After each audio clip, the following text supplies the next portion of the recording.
Preseason's over, and we've got the biggest winners from week 3 next on Fantasy Football Today in 5.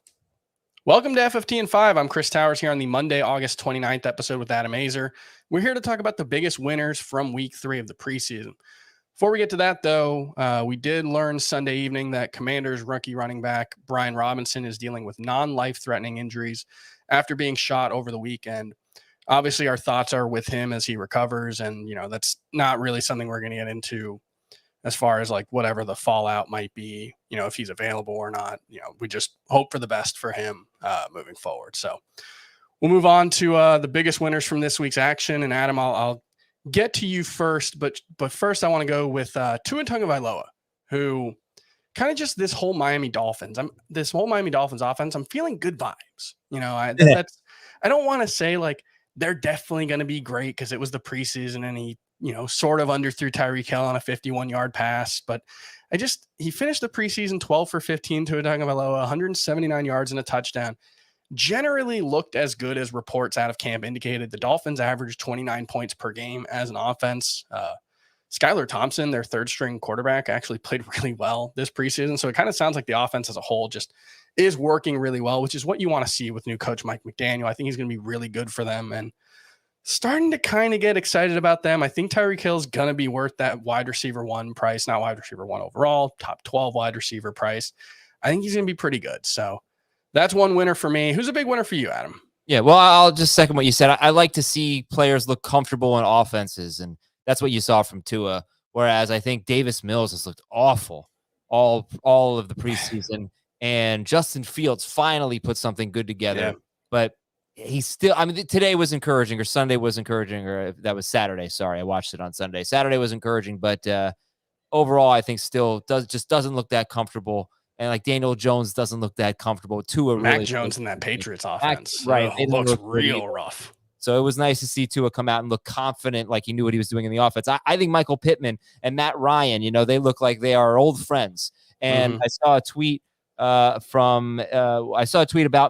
Michael Pittman. It was from Dwayne McFarland, DWAIN McFarland. Follow him on Twitter.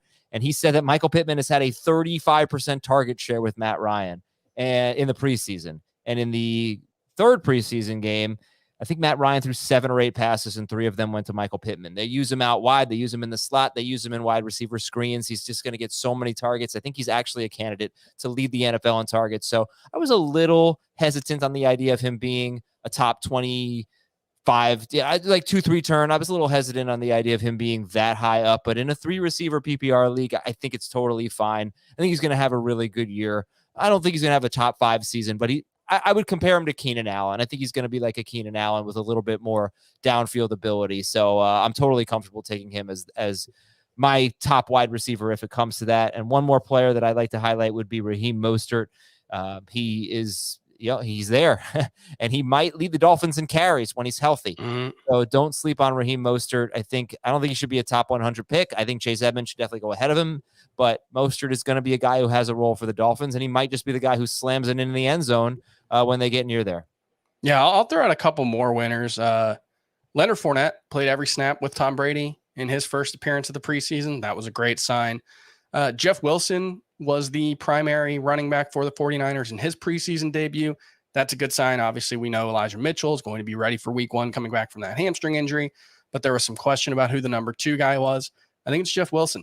And then Tyler Algiere. If we're talking about late round running backs, Dameon Pierce is going to vault into the top 60 or 70 in most drafts for the rest of the way. So he doesn't count in that discussion anymore. But Tyler Algiere, he could be the guy who, Falcons rookie running back, he got the start. And he scored 2 touchdowns in preseason week 3.